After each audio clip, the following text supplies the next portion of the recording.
వెంకటాపురం అనే గ్రామంలో రామయ్య తన భార్య లక్ష్మి కొడుకు కిరణ్లతో జీవిస్తున్నాడు. కిరణ్కి 18 సంవత్సరాలు. అతని కాలేజీలో చదువుకుంటున్నాడు. లక్ష్మి ఇంట్లో పనులు చేసుకుంటూ ఉండేది. రామయ్య కూలి పని చేస్తూ ఉండేవాడు. ఒకరోజు రామయ్య మంచం మీద కూర్చొని లెక్కలు చూస్తున్నాడు. రామయ్య మనసులో ఇలా అనుకుంటాడు, ఇంటి అద్దె, current bill, Kiran college fees ఎక్కడి నుంచి తెచ్చేది? లక్ష్మి వంటగదిలో స్టవ్ వెలిగిస్తూ, ఏమండి నిద్రపోలేదా? నిద్ర రావాలంటే మనసు తేలికగా ఉండాలి కదా. కిరణ్ బయట నిలబడి ఈ మాటలు అన్నీ విని బాధపడ్డాడు. కిరణ్ మనసులో ఇలా అనుకుంటాడు, అమ్మా నాన్న ఇంత కష్టపడుతుంటే నేను చదవడం సరైనదేనా? మరుసటి రోజు కాలేజీకి వెళ్ళిన కిరణ్కి వాళ్ళ అమ్మా నాన్న మాటలే గుర్తుకు వచ్చేవి. చదువు మీద ఇంట్రెస్ట్ వచ్చేది కాదు. సాయంత్రం ఇంటికి వచ్చాక లక్ష్మి వంట చేస్తూ ఉంటే కిరణ్ వాళ్ళ అమ్మ దగ్గరికి వెళ్ళి ఇలా అంటాడు, అమ్మా నువ్వు చేసే గోబీ సమోసాలు నాకు చాలా ఇష్టం.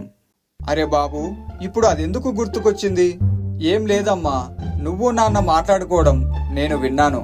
అందుకే నేను కాలేజీ మానేసి గోబీ సమోసా బండి పెట్టుకొని నాన్నకు సహాయంగా ఉంటాను అని అంటాడు. అంతలో రామయ్య అక్కడికి వచ్చి షాక్ అయ్యి ఇలా అంటాడు, ఏమంటున్నావురా? ఏం అవసరం లేదు, ముందు నువ్వు బాగా చదువుకో, తర్వాత మంచి ఉద్యోగం చేసి మమ్మల్ని చూసుకుందువు గాని అని అంటాడు.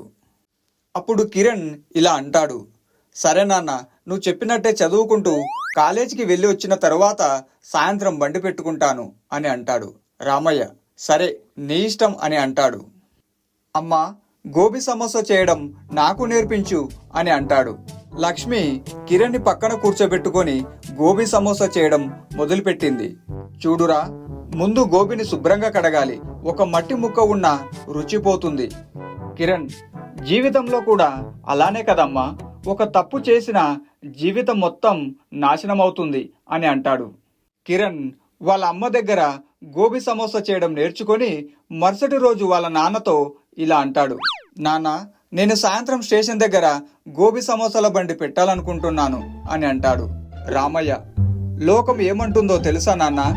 లోకం మాటలు కాదు నాన్న, మనం బ్రతకడం ముఖ్యము అని అంటాడు. సాయంత్రం స్టేషన్ దగ్గర గోబీ సమోసాల బండి పెట్టి, నాన్న ఎవరూ రావడం లేదు.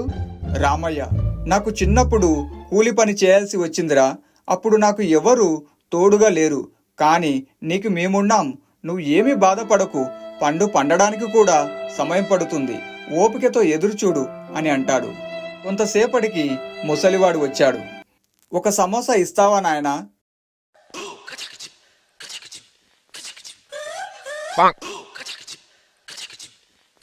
తిన్న తర్వాత నీ చేతుల్లో ఏదో మాయముంది, గోబీ సమోసా చాలా బాగుంది అని అంటాడు. ముసలివాడు అక్కడి నుండి వెళ్ళిపోతాడు. రోజులు గడిచాయి. కిరణ్ ఉదయం చదువుకుంటూ సాయంత్రం సమోసా బండి పెట్టి రాత్రి వచ్చిన సంపాదనని లెక్కలు వేసుకునేవారు.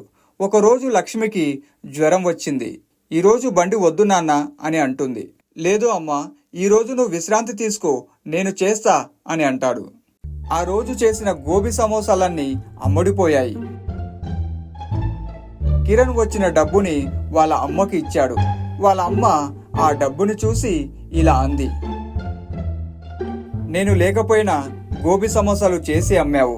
అప్పుడు కిరణ్ ఇలా అంటాడు, అవునమ్మా, నువ్వే కదా గోబీ సమోసా చేయడం నేర్పింది, అందుకే సమోసాలను రుచికరంగా చేసి అమ్మాను. ఇలా కొన్ని రోజులు గడిచాక కిరణ్ కాలేజీలో ఫస్ట్ క్లాస్ వచ్చాడు. తర్వాత కిరణ్ గోబీ సమోసాలను అమ్ముతూ నెమ్మదిగా అప్పులను తీర్చాడు. కిరణ్ వాళ్ళ అమ్మ నాన్నలతో సంతోషంగా ఉన్నాడు.